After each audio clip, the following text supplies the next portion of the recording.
Bon, ça, c'est deux réglages qu'on a utilisés. Donc là, maintenant, définir le niveau de complexité avec le flou gaussien qui s'applique sur l'image là, et définir le calque de réglage seuil.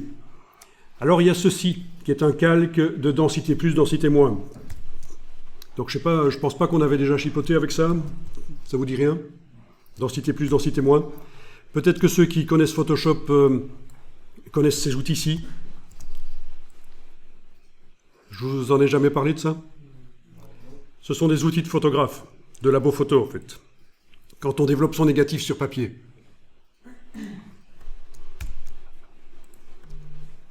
Et c'est l'ancienne manière de faire. La nouvelle manière de faire, parce que ça c'est du destructif. Une fois qu'on a commencé à chipoter sur les pixels avec ces deux outils, cette espèce de sucette et ceci, eh bien ça modifie réellement les pixels. Donc l'idée c'est de ne plus utiliser ça quand c'est possible, et d'utiliser plutôt le système du calque qui a été mis là, et qui lui est non destructif. Il va influencer la luminosité de l'image en dessous de manière non destructive. Alors c'est un calque qui est comment? Il est rempli de gris à 50%, et il est en mode incrustation. Et alors, on va prendre le pinceau. On va prendre le pinceau et on va déjà définir la forme du pinceau, donc CTRL-ALT et cliquer bouger. Voilà. Et on va aller chercher la palette couleur de Photoshop, donc menu fenêtre couleur. Voilà, alors l'idée, c'est qu'on va dessiner donc dans ce calque avec des gris foncés ou clairs pour modifier l'intensité lumineuse de l'image qui se trouve juste en dessous. Et de ce fait, le seuil va donner un résultat différent puisqu'il agit en fonction de ce qui est en dessous, le seuil. Donc c'est ça l'idée. C'est de pouvoir se dire, tiens, c'est pas mal, mais il se serait bien qu'on voit un peu mieux l'œil du renard dans ce cas-ci. Donc je vais peut-être éclaircir et je vais prendre donc un gris plus clair. Voilà, je me mets là. Et je passe, et voilà. Ok. Et je teste. Faut tester. Alors j'essaye aussi avec du gris foncé. Différentes tailles de brosse. Éclaircir plus ou moins. Ah ben voilà.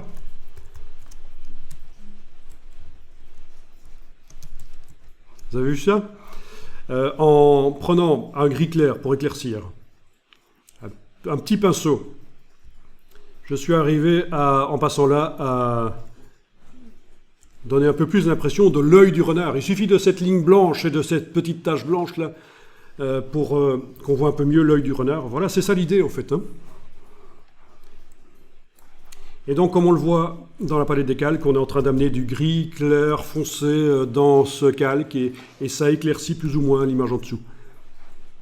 Alors si vous voulez voir ce que ça donne réellement sans le seuil, et ça n'a pas d'intérêt parce qu'on est en train de faire un pochoir, donc il faut qu'on voit le seuil. Mais si vous voulez voir, vous enlevez l'œil en face du seuil. Là. Vous enlevez l'œil et vous voyez les éclaircissements. Vous allez les voir si vous enlevez l'œil en face du calque là maintenant.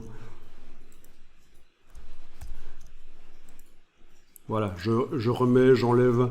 C'est en train de... Voilà. De modifier l'intensité lumineuse en fait ce truc. Bon là je vais remettre l'œil en face de ce calque et en face du seuil aussi. Alors le résultat n'est pas génial ici, quoique, bon, pour certaines utilisations, on a eu des pochettes de disques qui fonctionnent sur ce principe-là, avec une image très contrastée, enfin tout est permis au niveau du graphisme. Voilà, voilà. Donc ce que je vous invite à faire, c'est tester aussi avec d'autres images, mais peut-être qu'on va voir quand même l'autre niveau de complexité qu'on peut avoir avec le groupe là qui est actuellement vide là et qu'on pourrait utiliser.